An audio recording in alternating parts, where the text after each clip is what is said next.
Man, I tell you, the subject of whether or not the sister circle is comprised of good friends is very intriguing. But this particular video, I want to focus on the episode 13 synopsis for season 7, which I've already done a video for.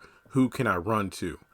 And I want to focus on the second part of the synopsis. Danni and Fatima can't seem to keep Karen's big news to themselves. Now, in reality, and like I mentioned in the video I talked about the synopsis, who else are they really going to tell? With Fatima, no doubt it's going to be Andy. With Danni, it's no doubt going to be Sabrina. You know, in terms of, girl, let me let you sip on this tea I just got, because it's a mess. I just feel like I had a very good discussion a few hours ago with someone who talked about how, I don't know, I mean, we talk all this stuff about Karen, but I don't know if it's their place to run their mouth. Danny's messy. Danni is messy. Look, regardless of how you feel about her as a character, oh, she keeps it real and this, that, and the third, she is messy. Let's not, mince words. At the end of the day, Danni is one of the messiest characters. I will admit that, even though there are a few times where I'm like, her running her mouth is actually valid, but more often than not, Danni's going to step in even when it's not her place. Does she say the things that need to be said? Yes. Is she the right person to say those things? More often than not, no, because one, is none of her damn business. Two, her love life isn't any better, especially the whole Preston thing, because I will never forgive her running her mouth. Number one, way back at the season 2 finale, which is, I think, still one of my least favorite seasons finales of this series, in the grocery store about Zach and Karen banging, and then here he is with Fatima. And then on top of that, she ended up taking Preston's belt and whooping him and kicking her out of her apartment, which he paid rent for and had only been staying at for like, maybe a couple of weeks at most. And it's just like, wow, Danni, wow. And then, running her mouth about Gary to Penelope and her brother and all the other guys. And it's like, so you want to out Gary for being a cheater, and you're out on a date with Tony, despite the fact that you got a whole man at home who you initiated a relationship with. But in this case, the person I was talking to was like, well, Karen doesn't really gossip around about the other girls the way that Danni does. So why should Danni be the one to run her mouth? Well, for one, that's a very good point. But the thing about it is, Karen doesn't really know all that much tea about the other girls to gossip to other people, because for one, who is she really going to gossip to? Because outside of the sister circle, Pam is pretty much the only person she interacts with. I'm not counting Zach or Aaron or her mom, but in terms of, people, Pam is really much it.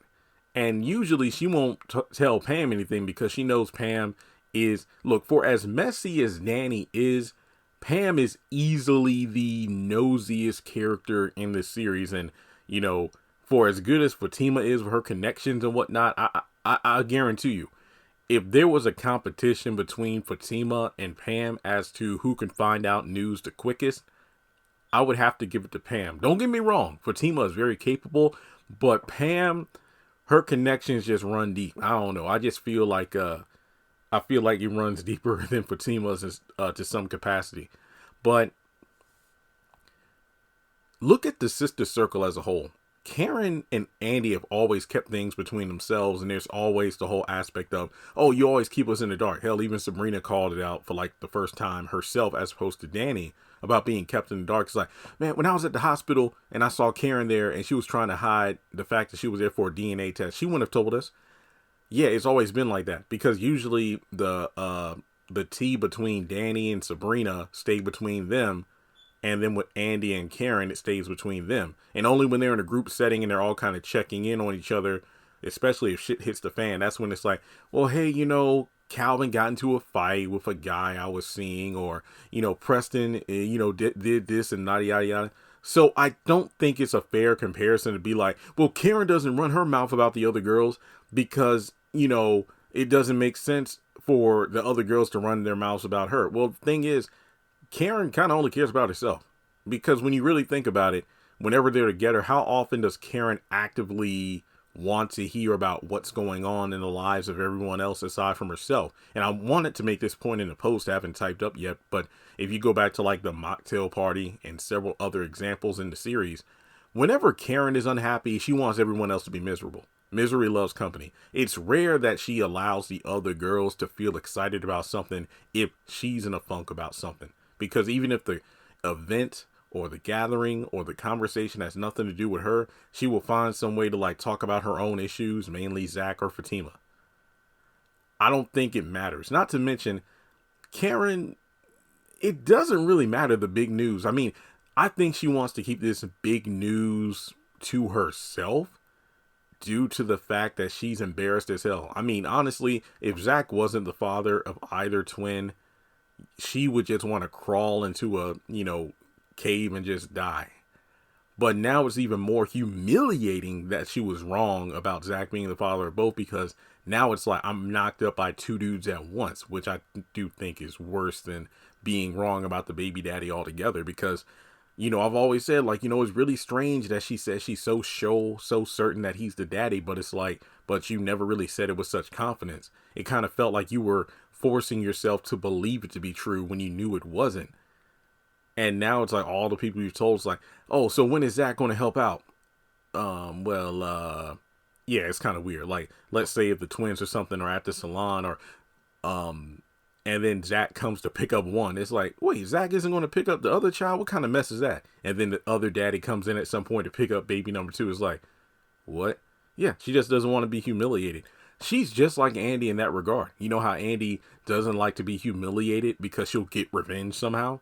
That's what it felt like, with the whole thing about Gary being outed for being a cheater. But then he's talking about, she's not marriage material. She didn't mean anything to me. Humiliation is the worst thing. I think Andy being humiliated is worse for her than taking accountability, because she can't stand it. Now, Karen, we might finally see a different side of Karen, because now she just looks stupid. She really does. She's embarrassed. The fact that she has to come clean. Well, not even come clean, but realize that, oh, wow. Zach is the father of one child, but I'm carrying the child of someone else. And it could be for the man that I wanted nothing to do with. The man who actually does want to take care of me and this baby. Because again, I mean that in a loving way. Zach has always said he'd be there, but I'm talking about like having a man around kind of thing. Now it's like you got to deal with that. And we still don't know certain things about Aaron. I wonder if the new writers are going to touch upon things like that Jennifer chick from last season and other elements of Aaron's life we don't know about. So, yeah, I feel like Danni and Fatima will go around talking about it. I can see it now, talking to Angela. Because, Angela's going to ask, so how'd that DNA test go, girl? Like, what happened with that? And not to mention, we do know that Karen's going to call Fatima and Zach over to the apartment, hence why Danni and Aaron are there too. Still don't know about why Danny's there, but it's just one of those things where maybe Danni got summoned by Karen, because it's like, let me tell you first, because I know if you know it, then you'll tell everybody, but I want to tell you directly. Please don't tell anybody. I don't know, something like that. But I think that if Zach is notified somehow, phone call, email, a letter about the DNA test results, which he should, he would find out anyway. And then maybe he finds out via email or something, and then he goes to Karen's place with Fatima, because it's like, Karen, so I got the results, but why does it say I'm only a match for one of the babies? What's up? That could be another scenario. So who knows? And let's be honest here, even if Zach finds out, I mean, there's no way. I mean, how could Karen tell him not to say anything? Because it's like, well, technically I can if I wanted to, because for months you kept claiming and telling everybody I'm the baby daddy. Well, I am. And I could say, so it's like, wow, you got Michael. What are you going to do with 3 kids? Actually 2, because I'm only the father of 1. So I think that Karen is trying to do like damage control, but it's you only got what, like 2 or 3 months before you give birth. And hey, I guess the title makes sense. Who can I run to?